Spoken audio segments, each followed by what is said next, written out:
Welcome to Travel Stories by WITY Travels. We are your hosts. I'm Will. And I'm Kati. In today's episode, we're going to share our stories and behind the YouTube scenes details about our latest trip to Playa del Carmen, Mexico. So, let's start from the beginning. We recently got married. We got married. After being friends for a while, and then we dated for a while, and then we were engaged for a while. So we got married in Orlando, and as part of that, we started thinking about what we're going to do as a married couple. So a lot of people just think you get married, you either instantly have a baby, or you instantly want to go for world travel, or that you want to buy a house. For us, it was the second option, the world travel, right? Mm-hmm. A lot of people are maybe a little bit younger when they decide to do that, take their gap year after college, right? So a lot of couples, they'll get together, they get married right after college, and they go travel the world. So we're in our 30s, so it's not the same. But we did benefit by some things, right? We have an American passport, which with the pandemic going on, that's not the greatest thing, but it does allow us to go to more places than some other countries. And we're in our 30s, so we are established in our career. We've been able to save up some money. And I think we just did a lot of, sacrifice to make sure that we do have the money saved that we need. And we did a lot of research to figure out what we need to do for world travel. One of the things was, we want a credit card. We did get out of debt, so we didn't want to dive right back into credit card debt. But the key is not that you can't use a credit card. Just using it wisely. Right. So Dave Ramsey will always tell you that, kind of credit cards are the devil. Like, never sign up, always pay anything in cash. But that is much easier if you are a millionaire. Yeah. There are a lot of benefits to credit cards. Now, when I was in a bunch of credit card debt, it wasn't really beneficial. Like, I got no points, no rewards. I might have got like $20, a quarter cash back or something like that. But we wanted a credit card where we can travel and get points and use those points for a travel. So for a flight, for a hotel, and then there were some additional benefits of the Amex card that we didn't think about or that we didn't know originally. So one of them was Hilton Gold status. You could also do Marriott status. But the reason that we chose Hilton is because we had already picked Hilton for our hotel after our wedding. So after we got married, we spent that night and the next night in a Hilton anyways. Seemed like a good brand. We know that they're international. So we decided to go with the Hilton Gold member plan or whatever. Another thing is they have like lounges. They have, you can go to Saks Fifth Avenue. There's just a lot of good things. Yeah, no, I was going to say the Hilton, so not just that, but like with the Amex travel card, it definitely will help us in the long run because when you book flights or you book hotels through the Amex portal, you'll get, 5 times points? Yeah, 5 times points if you go through the portal. Yeah, and so, once we knew we wanted to start world traveling and do a lot of traveling, we're like, okay, let's make sure we find a good credit card that, like I said, will benefit us. Like, we're using the credit wisely to our advantage. Yeah, so we settled on Mexico, but it sure wasn't our first option. Yes. Yeah, no, before the pandemic, we definitely wanted to travel international for our honeymoon. But with everything kind of going up and the numbers going up and down, like everything was so uncertain. We actually were thinking, okay, maybe we just stay in the United States and just road trip across America. But we quickly remembered that we live in Florida right now, but we quickly remembered that everywhere else in the United States is cold. So we didn't want to have to deal with snow and driving in the snow and... Well, not just that, but we looked at the road trip 2 different ways. I looked at it as like a challenge. Like, technically, you can go from Florida, do the whole outskirts of America and be back in like a 2-week vacation that we'd have after our marriage, after, the wedding. But, you looked at it as like, well, you're not going to be able to see much. You're going to have to see things for like a couple hours and kind of keep it moving. So, And I get it. That'd be really exhausting. I really liked it because of like the challenge of being able to do it in two Right. weeks, Yeah. even if we couldn't really enjoy anything that we'd see. Like we'd have to go to like in the same day, like Boston, New York, Pennsylvania. So that would be kind of intense. Yeah, that would have been very exhausting. And then also too, like we also realized not because of the pandemic, but because of just winter, a lot of the state parks in different places were also closed. We had no idea. So yeah, and we started talking to a couple of friends about it, and they're like, "No, listen, like those things are closed. It's winter everywhere else." And we're like, "Okay." So with the few things, we're like, "Okay, let's think about somewhere else. Where can we actually go that's semi-safe, that is open to us right now, and so that's and is warm." So that's how we landed on Mexico. Yeah. So, I've been to Mexico a couple of times. So I've been to Cancun and Cozumel, but we wanted to pick some places that I'd never been before, and we decided to our first stop. We'll cover the next ones in future episodes. Our first stop being Playa del Carmen, Mexico, and we wanted to make sure we could relax right after. So, craziness of 2020, normal job stress that everybody has, and then also, planning a wedding with the pandemic going on and all Not an easy task. I'm like, might I say, like plans kept changing for that. Plans kept changing for the honeymoon. Like it's yeah. yeah, because So we started with what like 150 people, and by the wedding day we're at just 50 people because it had to be cut down so much. yeah. So anybody who had to get married in 2020, I understand the pain. We can go grab a cup of coffee together virtually or a glass of wine and just vent about it all. But props to you because it definitely is hard. Yeah, I think most people said we're either gonna push back our wedding or we're going to for like a year. Hopefully, in a year everything is clear, or they're going to just elope and then have like a big ceremony. But in my opinion, I don't want to have like a big ceremony, right? If we're physically getting married at the time, this is our wedding. I mean, we could have another celebration, but I don't know. That doesn't seem like something I want to like spend money on. Like I want it to be around the actual wedding itself, and the place we were at was really good as far as like the restrictions that you had. You had to wear like face mask and temperature checks and consent forms and all that kind of stuff. So it all worked out. It was smaller than we originally planned on, but it was still pretty intimate. It was fun. It was still a gorgeous evening. That leads us to our honeymoon.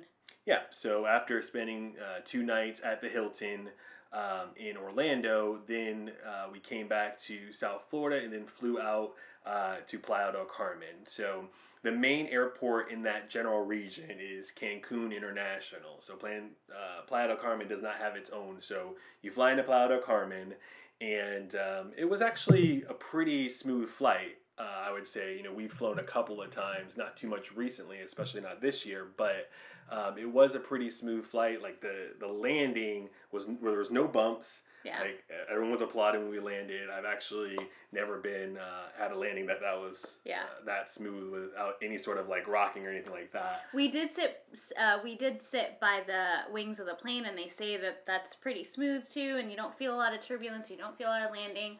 So it could have been both, but definitely a smooth landing for sure. Yeah, so we get into Cancun International. Everything is good there. So one of the things is customs and immigration. So they give you a form to fill out. Well, at least they give us a form to fill out while we're on the plane.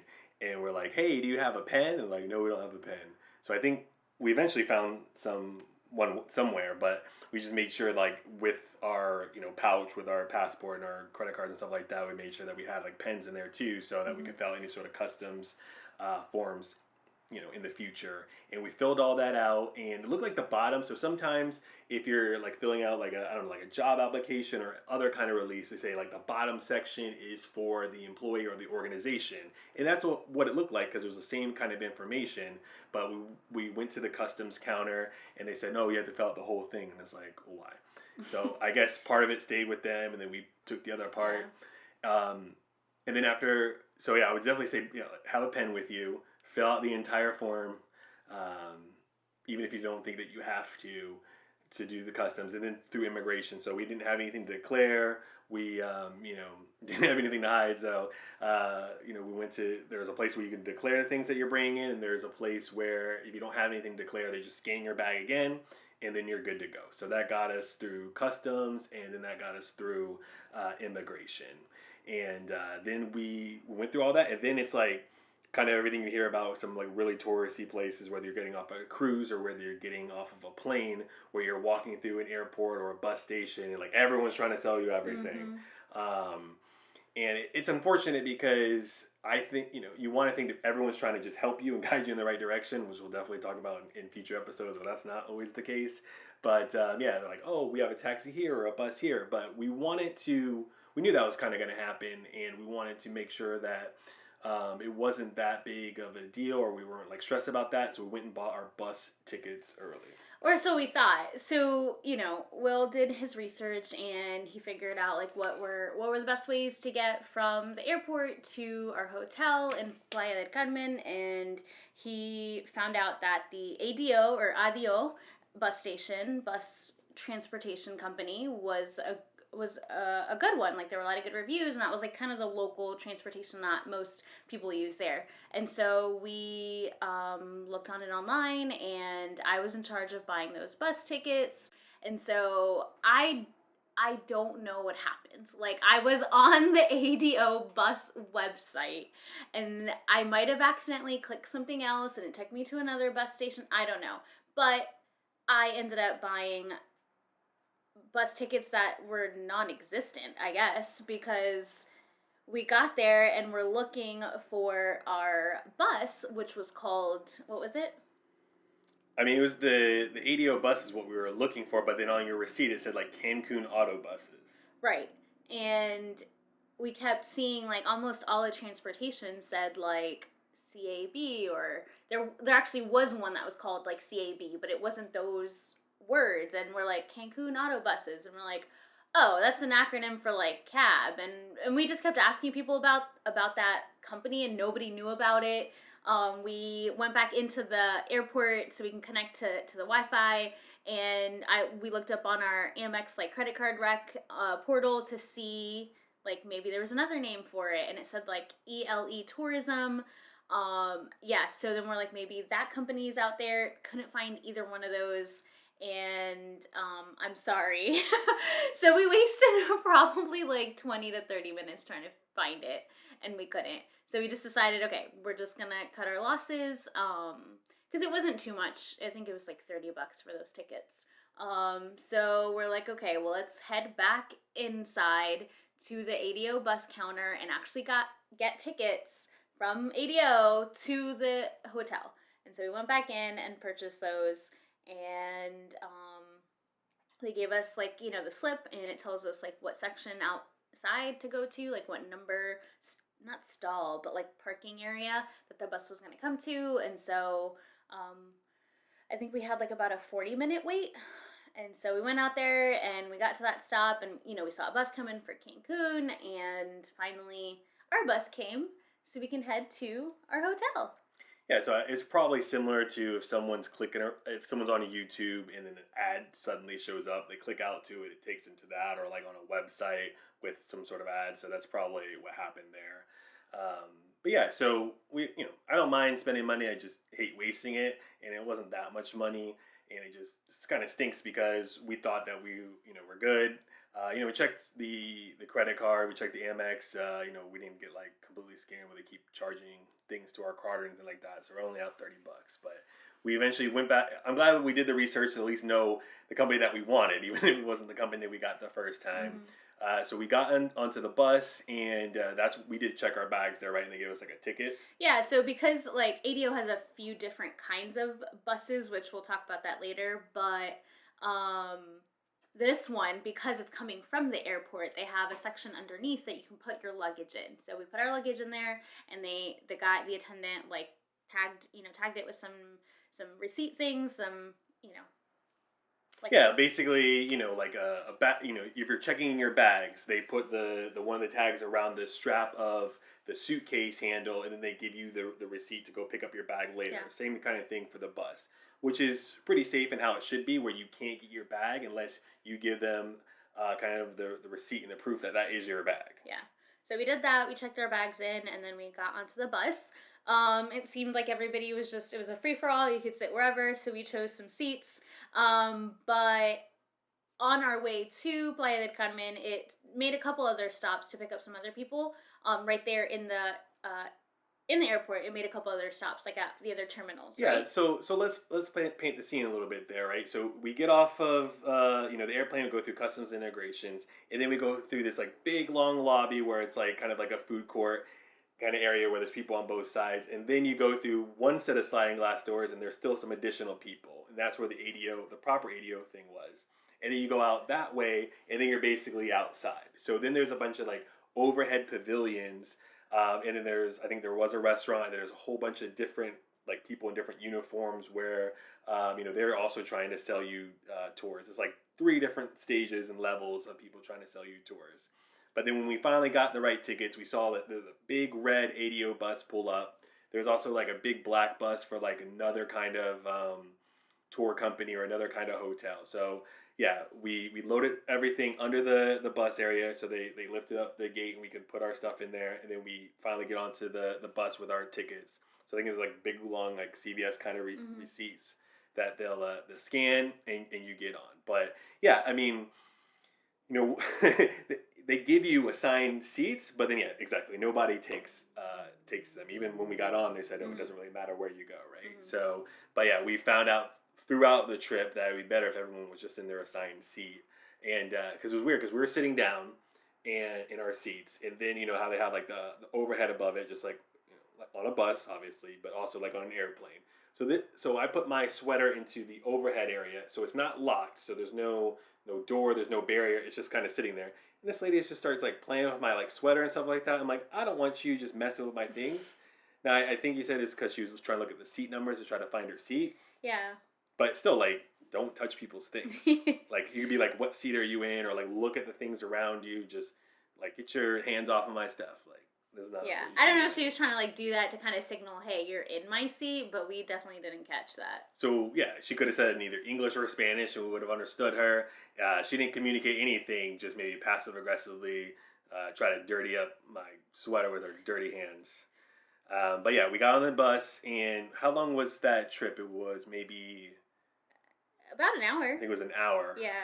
From Cancun International to Playa del Carmen, and yeah, so there's one international airport in that general area, which was an hour away from Playa del Carmen. Then when you get to Playa del Carmen by a bus, then there's only the one station there. And so you remember, like, and then the station, all right, so you get off the bus, and I don't know how much most bus stations are, but I mean, usually it was pretty busy. There's a good amount of seats.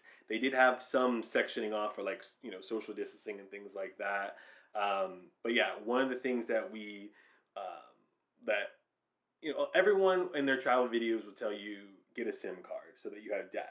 And maybe I'm really cocky and arrogant at this point, which is possible.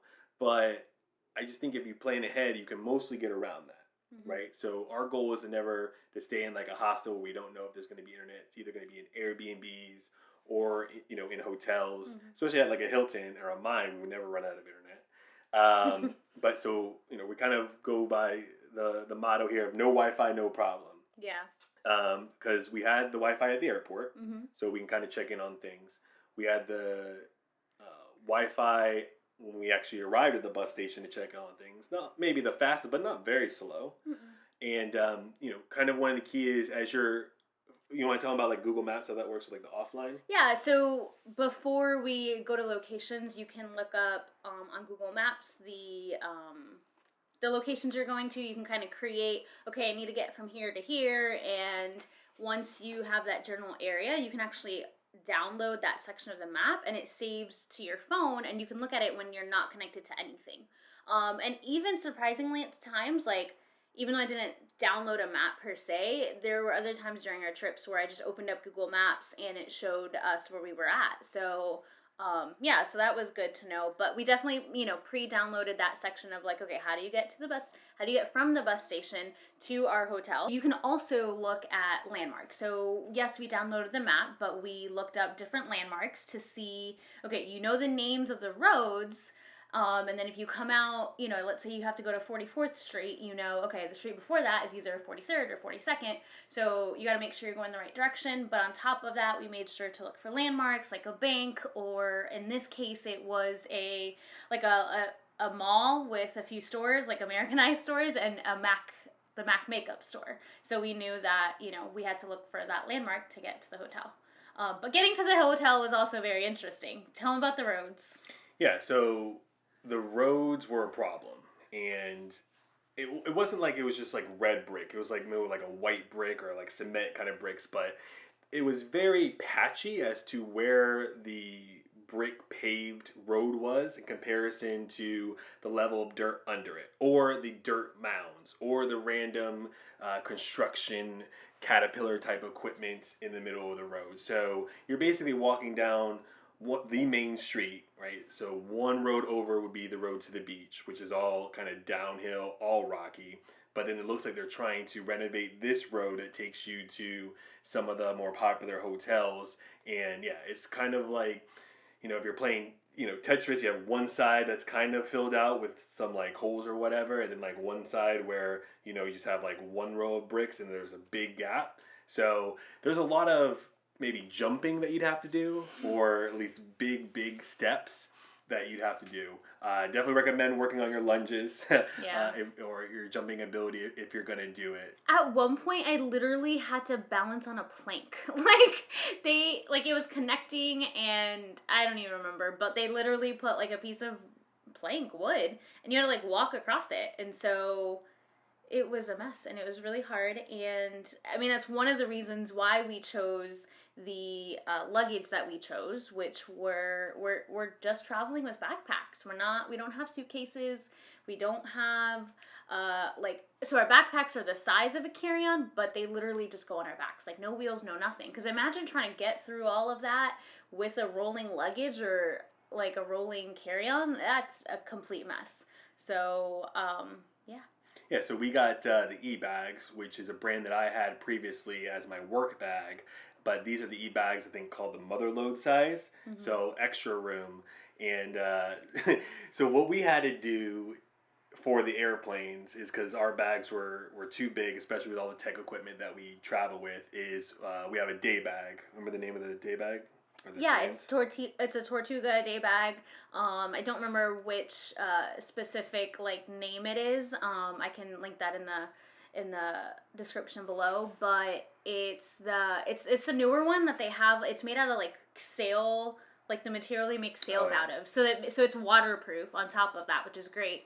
But so far so great. Like I love this backpack. But what we decided to do was put all our tech equipment in there, because when you go through security at the airport, they make you take out anything larger than a cell phone anyways. So for us it makes more sense just to carry all our tech in one bag and then pull all that stuff out when we need to go through security. And so yes, we have one backpack, but the tech stuff can actually fit in the one backpack too if we need to. It's the idea of like what you do with your liquids, right? So you have liquids in like a 3.4 ounce. I don't know what that is in the metric system, but small little containers, and then you have it all into like a quart-sized bag. So it's the same thing. Like you wouldn't just put like your toothpaste and your mouthwash and your lotion kind of all over your bag. You put it into one bag. So we do the same thing here. And the Tortuga bag, like Ozzy said, is made out of like the same equipment as you make sails out of. I think we saw videos where someone's like completely immersed it and everything inside it was fine. It's like all black. It's super sharp. It doesn't take up too much room, but it's a great place as a day bag. But we also just, when we're traveling, put all the technology there so that our bags aren't too wide. They're big enough. They're big enough to hold everything, especially with our compression cubes that we have. So we have 2 large compression cubes and 2 small compression cubes each. So we can fit everything that we need to into our actual backpacks, and then it still fits above the seat. We might have to squish it a little bit, but it not above the seat, but in the overhead compartment of the plane. And then we just have the day bag then essentially becomes like your carry-on or my carry-on, and then that can go under the seat below us, and we have all of our tech equipment there. But yeah, because we actually even talked about Kati wanting to get, because we had done a couple of adventures already, And Kati wanted to upgrade to the e-bag with the wheels, but even just on this experience with the Playa del Carmen roads, it wouldn't have made any sense to have that, right? So, No. you know, you carry your backpacks with all of our things, our clothes, and everything that we need to travel with, and then we have the 1 day bag that we can either carry by the handle or by the straps. I personally like to wear it like backwards in front of me, so that way the weight feels kind of distributed. Because our regular backpack probably weighs a good 45 pounds, and then the day pack is probably another 10 to 15 with all that equipment. So I'm like, I like to wear it when I'm carrying it in front of me, like backwards, so that way I can distribute the weight. But yeah, hauling that for, I think it was like a 15-minute walk, is definitely a workout. Like, traveling with a backpack is a workout in itself. Yeah, but it's doable. Unlike if you had a big luggage suitcase that you had to carry around. So went through that whole adventure and finally got, Kati said, the landmarks that we're looking for. So we finally walked down this whole street. So all these cast of characters trying to sell all these kind of things, different shops, different superheroes. Mm-hmm. Yeah, we saw, there were a couple times we went out onto that, strip, but I think on the way to the hotel, I think we saw Spider-Man and Beetlejuice. Yeah, and then we saw some other characters later on, but that was fun. Yeah, so we walked down the road, finally saw the MAC makeup store, and then we knew that was our main landmark. We turned to the right, and then we finally saw the big sign for the Hilton all-inclusive. Yeah, I was like, yay, it's here. We've made it. Like, we did it. Like, this is my first international trip outside of, like, mission trips, like, humanitarian trips that I've done before. So, yeah, so it was, like, my first international, like, fun trip. Yeah, so we get there, and this is where we're introduced to the idea that you gotta sanitize the bottom of your feet, right? And then they give you hand sanitizer for your hands to scrub in. They take your temperature, and those three aspects, I think, are at like 99% of the places that we went to in all of Mexico. Yeah, and so to explain, like, sanitizing the bottom of your feet, like, I don't understand why they do that either. I mean, I appreciate it. I guess germs just in general, but when you walk into any place in Mexico right now, they have like a mat that has some water with some kind of chemical solution that you dip your, the bottom of your feet in, your shoes, and then you step onto a second mat, and that kind of like wipes off the wetness, so then you don't walk into the building and slip and fall. But yeah, almost 99% of the locations and buildings that we walked into did that for, sanitizing the bottom of your feet, like you said, the temperature check, and the hand sanitizer. So that was really, really good. Yeah, so I don't know what your temperature is supposed to be in Fahrenheit, but I think it was like, we're around what, 36 or 37 degrees Fahrenheit? I think it was 32, 33. I don't know.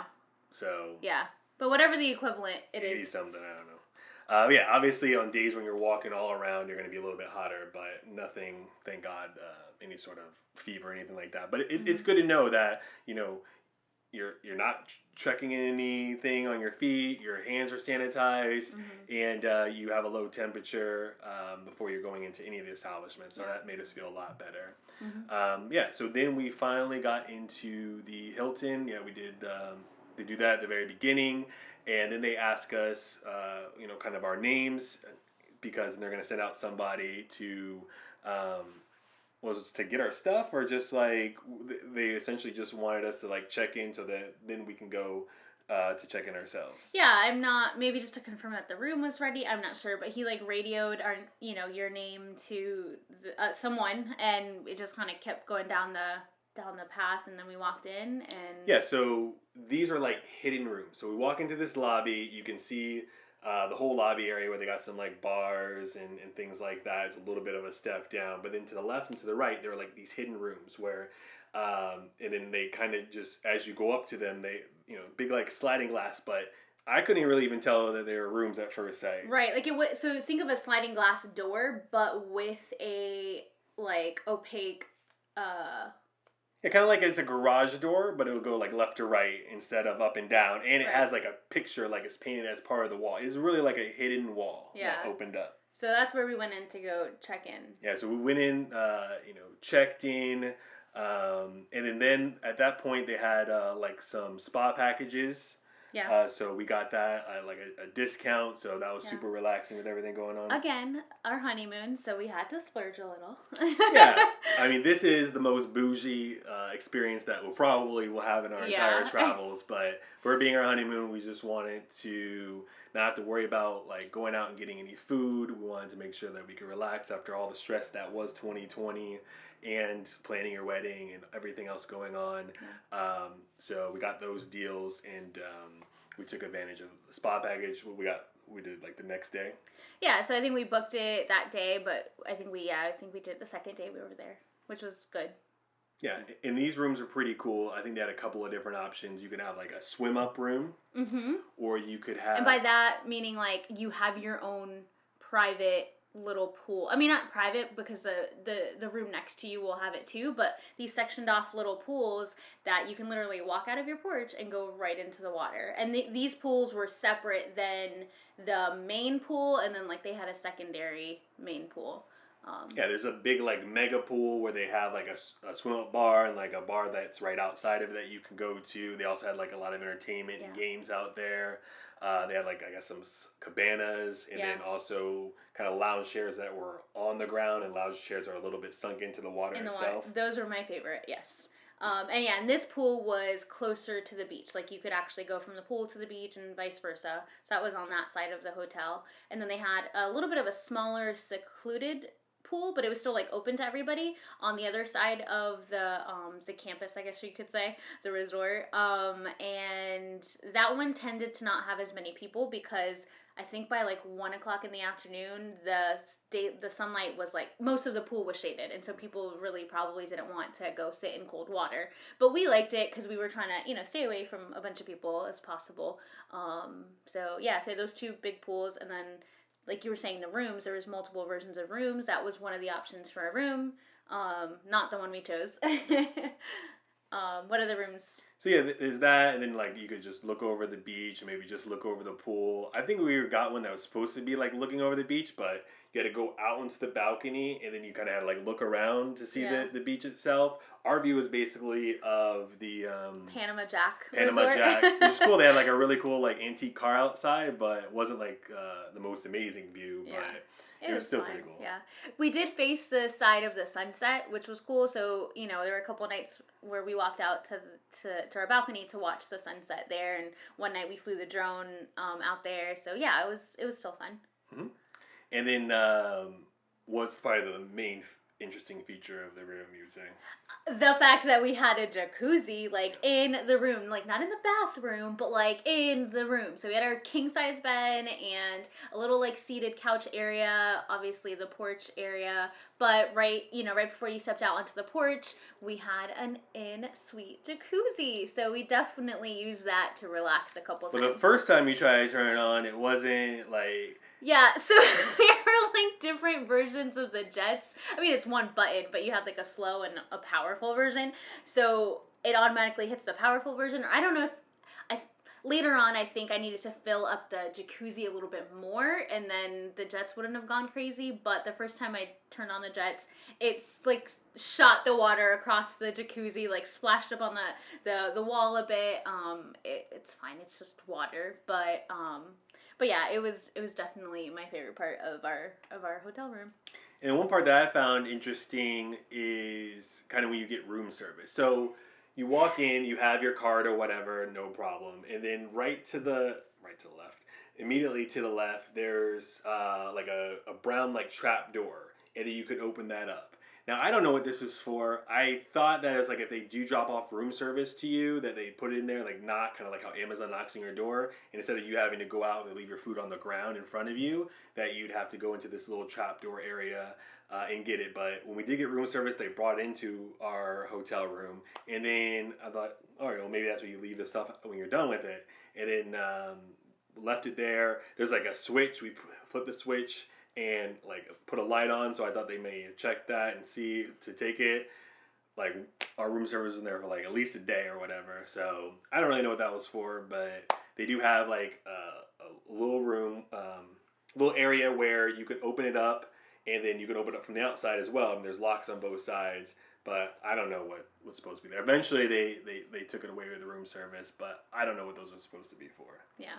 Another thing about the rooms, or at least the door, is some of them had banners on them, or kind of like sashes, like in a Miss America or like a pageant kind of sash. So there was some that was like a purple one that said "Thank you for your loyalty." I think there was another one that was a different color, and then there was like a gray or silver one, I think, that said like "Happy Honeymoon." And I was like, where's our happy honeymoon sign? I mean, I get maybe not like when we first arrived, because I don't think I told them in advance, but at one point when they cleaned the rooms, they could have switched it out and added Yeah, because we did tell the attendant who was helping us check in, like, oh, it's our honeymoon. But it's fine. We knew it was our honeymoon. Mm-hmm. And then so the second day we went to the spa, and we got a couple of couples massage, obviously, and so there's a couple of different options, like you have manicure and a pedicure with it, or you could just have like some hydro action on your feet or something like that. I don't really know. But we thought that, couples massage, we could be like in the same room together or whatever, Yeah. but they just said because of everything going on, they couldn't have too many people, so we went our separate ways, but very nice and very relaxing, and definitely helped out a lot. We did like an 80-minute massage, which was incredible. I've had like a few massages, but it's always been like that hour, but really it's like 45 minutes to 50 minutes, because all the setup time, they include that as part of your hour. But it was amazing. Like 15 minutes always felt like, oh, too short. Like, just when they were getting to it, you're like, you're done. But this one was great. And then on top of that, like the package that we chose had an extra like 20 minutes focused on doing like a foot massage part.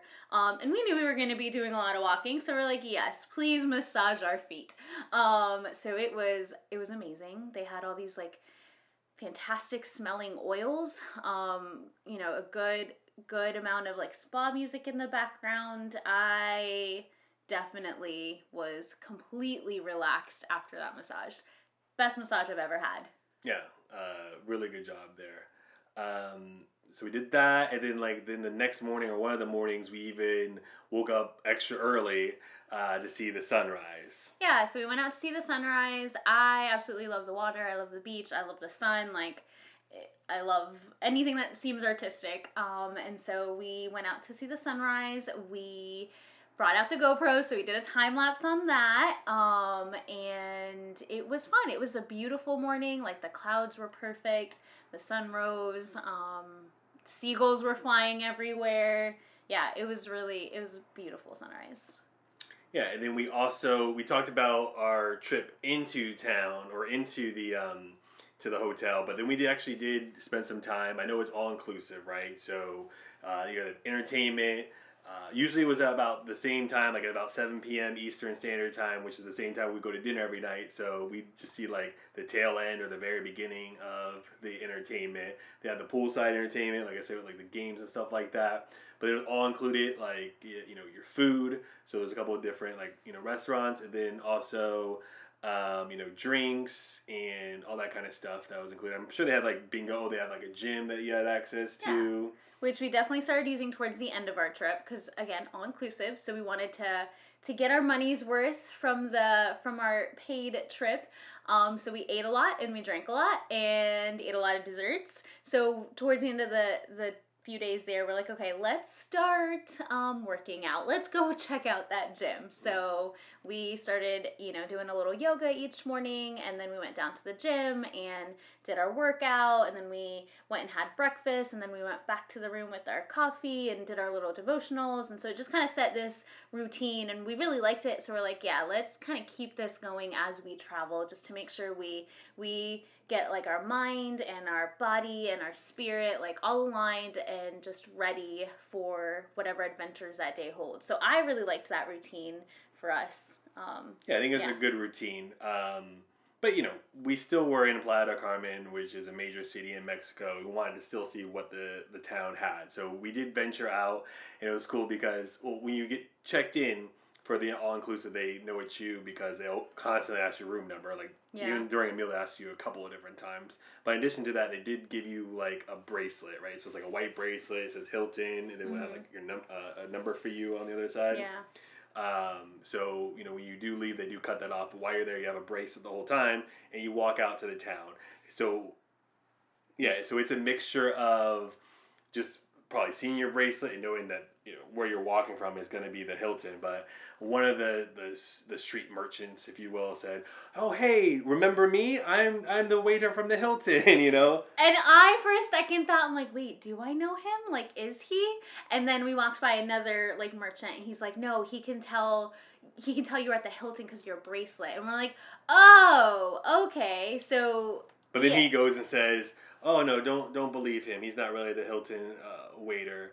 But let me tell you what I do for a living." So they definitely have something coordinated together. Yeah. So just one of their little tricks. Yeah. So be aware.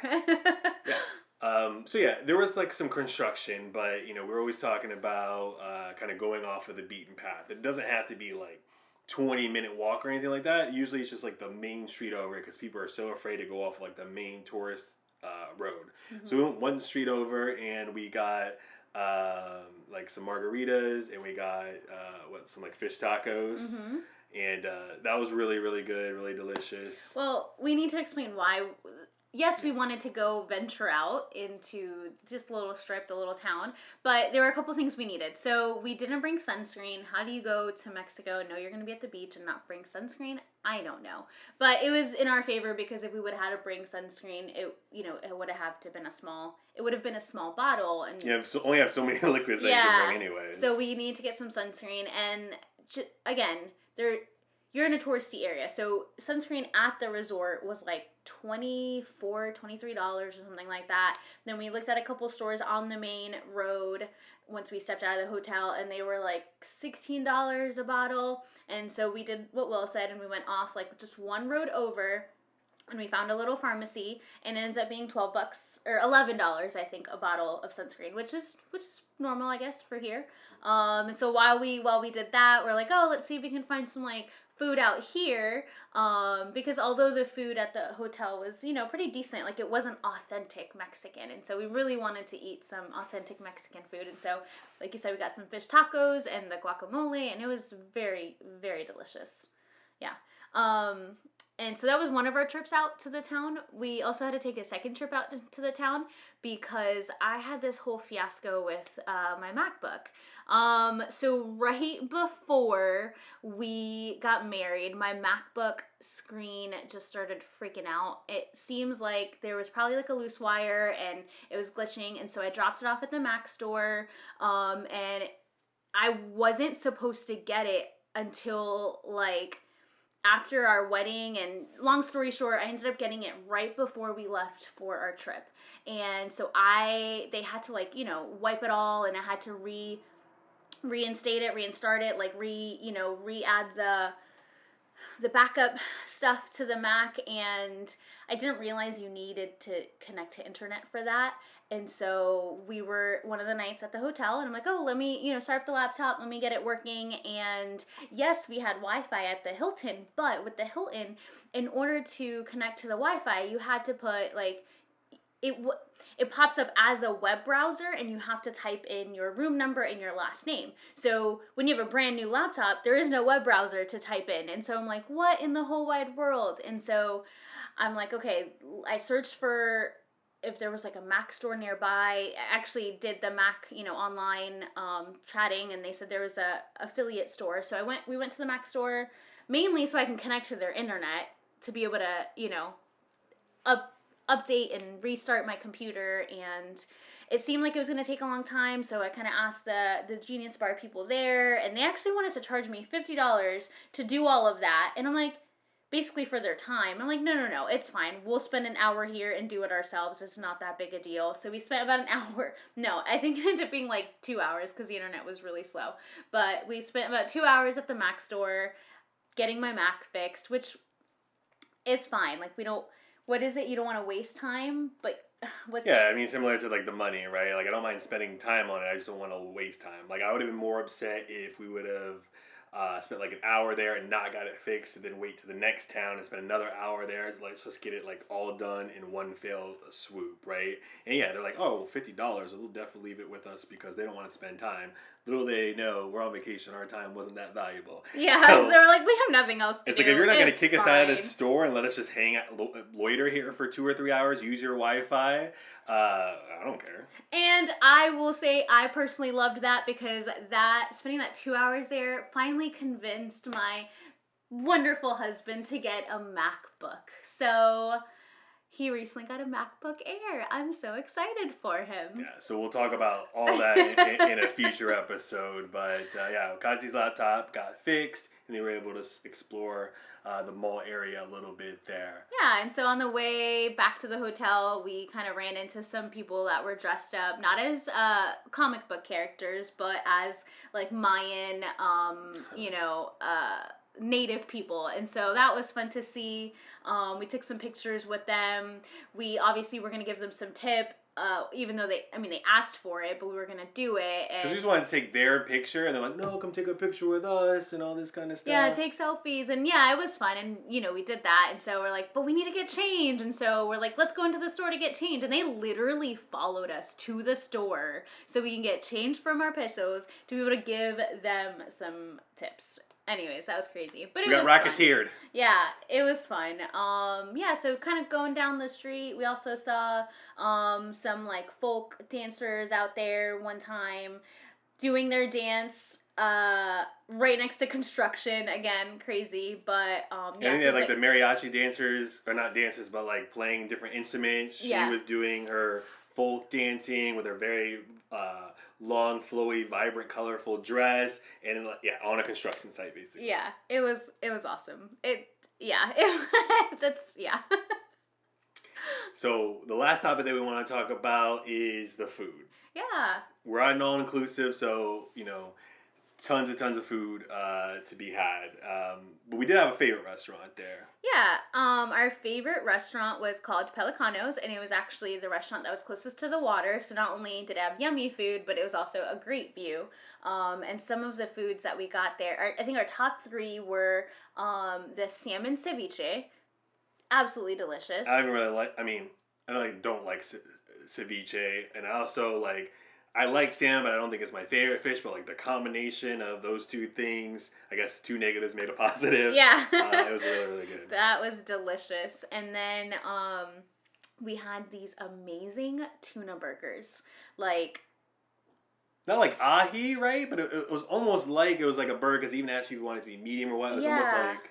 And it was just so savory, and the bun was the perfect amount of crispness, and it had this was it like a barbecue sauce? Like a barbecue, island sauce? Yeah, I don't know. Some kind of island sauce. It was, that you can the put combination was fantastic. And then the other thing was the, marlin tostadas. Mm-hmm. Those were really good. So we definitely visited that restaurant a couple times, and definitely on our last day there before we headed out, so we could have a really good, ending off with the meals there, because the meals, they were okay.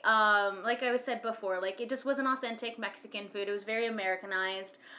They put bacon in almost everything. There was one morning that I was like, oh yay, hash browns, but then they had bacon in it, and we don't eat meat like that, so we usually have to look for vegetarian options. You think hash browns would be safe? No, they weren't safe. And there was one time that the beans had bacon in it, and I'm like, oh no. And bacon has a distinct taste, so as soon as I ate a bite of that hash brown, I'm like, nope, that's bacon in there. So we definitely couldn't eat that. But yeah, for the most part, it was decent food. And so because we don't eat typical meat like that, the Thanksgiving meal there was interesting, because it, Thanksgiving, you have turkey and you have chicken and you have all these things, and they had these special meals, you can do a surf and turf, and you can have shrimp and lobster and steaks, and we're like, we don't eat any of that. And so our Thanksgiving dinner ended up being a pasta Alfredo with some salmon in there. And the only portion of it that I think was very fallish and Thanksgiving-ish was the carrot cake for dessert and the pumpkin cheesecake, which both of those were really good. Yeah. It was, and it wasn't like a cheesecake like normal. It felt a little bit more fluffier than a normal, or not fluffy, I'm sorry, spongier, which was interesting, but it still tasted great. So those two desserts were good. Oh, and then our favorite dessert was at the Mediterranean restaurant that they had there. It was right by one of the smaller pools with the shade that we were talking about earlier. Yeah. And that they had a few different things there, like Mediterranean food. They had Greek food. But the dessert they had was tiramisu, and that was so yummy. Like it was literally so good. We asked them if we could take one back to the room, like take it to go. And then the next day we went back for dessert there because the place we ate didn't have great dessert. So yeah. Anything else you want to add about food? No, I think that basically wraps it up. We just had a great time.